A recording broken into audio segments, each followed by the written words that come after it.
That movie, Silent Voice, no, it's on Netflix. It's a really good movie. I say you should watch it too.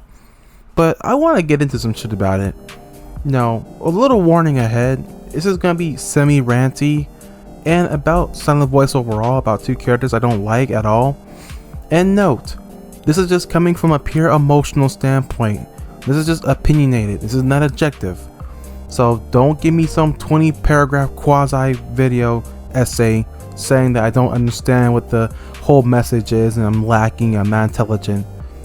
And say they get better in the manga. I didn't fucking read the manga, okay? I only saw the movie twice. But anyway, here we go. The person I don't like the most, honestly, out of the two characters is Naoko. I can't stand her. She's everything wrong with the movie. And that's just, she doesn't really get like called out for her bullshit. Not even like deeply. Like she treats Shoko like absolute shit. Try to play off as this, if only she didn't exist, then she probably would end up with the main protagonist Shoya. Which in reality, chucklefuck, Shoya does not want anything to do with her.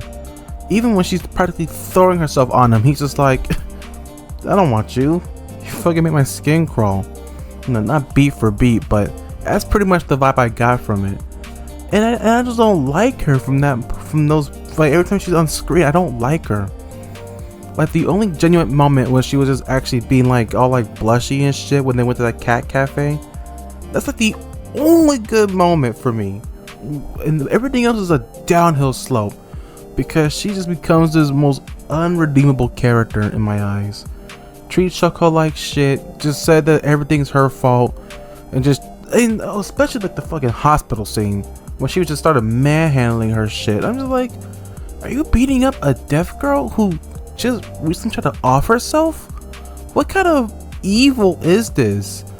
I think I remember I expressed such deep like vitriol for her that I wanted to give her the 1-2 buckle my shoe, and then give her like that cringy ass like, your life is nothing, you serve zero purposes, I don't give a fuck about your life like that, because you clearly are not a point like that. You are not the main character of this story. You are really not. I remember like thinking that the entire time I keep seeing that scene, because just like she really just like grinds my gears. It's like where do you get off bullying and physically assaulting a deaf person who just tried to friggin' jump off a fucking building? Where do you get off? I don't think there's any room for redemption for you. I don't care that she gets better. Again, this is personally just from my emotional state. But that really irks me that she just keeps playing this pity fucking mentality, like this like this weird like loathing mentality. Like even though she was the one who bullied Shoko, hell, her whole little group bullied Shoko, which Shoya was a part of. But no, it's always just Shoko. She's always the problem. She will always be the problem. That's always bothered me a lot with her.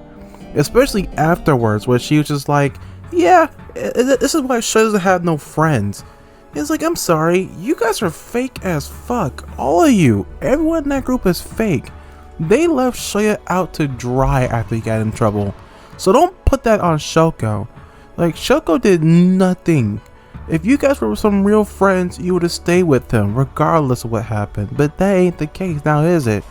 Stop shifting your little problems, your little fucked up little emotional problems onto her as if she was just this great evil that you had to slay because you're just some false hero.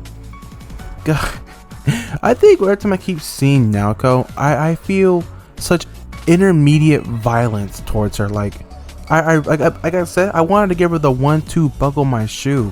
How annoyingly agitated I get. And for me being like the most passive person you probably ever meet, for someone who is just like, you know what, let's talk this out, let's be reasonable, rational human beings. But when it comes to Naoko, I am just instantly just wanted just to give her the boof, 2-piece no biscuit of how visibly annoying she is to me. And that's like, and that's half of the problems. I mean, I'm glad that she gets better. She's showing progression, that she's getting better by the end of the movie. But it should take you a whole fucking half of the movie for you to finally be worth the damn, to be worth your salt. You are just bottom of the barrel.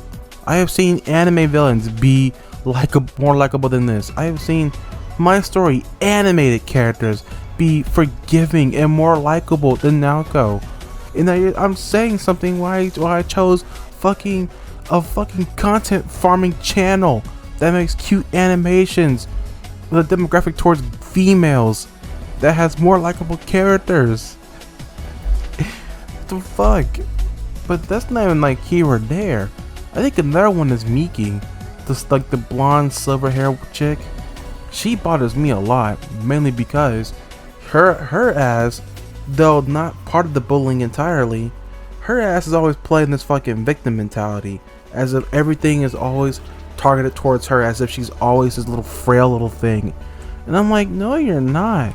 You're just a fucking narcissist. You keep believing that you're just some holier than thou person when you are just as grimy and scummy as everybody else. It's okay, darling. It's okay to admit that you are a piece of shit and that you are just as bad. No one is gonna laugh at you. Well, I'm gonna laugh at you, but no one's not gonna laugh at you if you do. I feel like the problem with the silent voice for me when it comes to Naoko and Mike, it's just the simple fact that they both do not have any like scene where they get called out for this shit and get put in their fucking place. The part on the bridge where Shoya was just like in his head in his arms and just like telling people like what it is, just like saying like, Shoko, stop trying to drag everyone down to your level because you're just some petty bitch. And then he's like, Mike, it's always about you being like a he's like, your voice is annoying. But I feel like he should just be like, can you just stop playing the victim? Can you stop just being like everything is always against you? Like you're just a victim of circumstance. And like from that point on, like those are the only two things that matter. The friend he met, I don't care because he did nothing wrong. The chick I clearly forgot, the tall girl with the half cut hair, not half cut, short cut hair. She's fine. Like he only called her out for like running away like a coward, but that's really it. It's just Naoko and Miki just really put a knife to my side and twist it. What makes Miki worse a little bit, not worse than Naoko, but what makes her worse is the fact that she keeps playing this gaslighting game. Like she keeps gaslighting people. That's all she is. If she's not being a fucking victim, she is just gaslighting people. And I'm like, can you stop? You're not better. You're not. I remember that dumbass scene in the middle, like where Shoya's gonna confrontate Miki about mentally bring up his past and shit, and she started yelling that shit out, like trying to expose him and shit. I've just been like, hold up. First off, you were part of the bullying too, so don't act like you are just completely absolved of this. At the very least, you're gonna be lumped in with me, guilty by association. Hell, you did some of the bullying. You were a fucking follower and a sheep by proxy. So don't pretend that you didn't do shit. Don't pretend that you were just a victim. Because hell, if you truly didn't involve yourself, then why did you save Shoko? Why did you stop the bullying? Shoulda, woulda, coulda, but you fucking didn't. Okay, you didn't. Don't act like you were doing something. In reality, you did nothing. You were a bystander at that. The bystander effect was really high that day, huh? Those times you just sat there and did nothing but smile and laugh.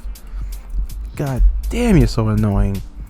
But not worse than Naoko. Again, literally physically assaulting and shit talking a deaf person with an injured arm who just try to off themselves. Yes, Naoko still gets my bottom of the barrel tier list of worst fucking characters.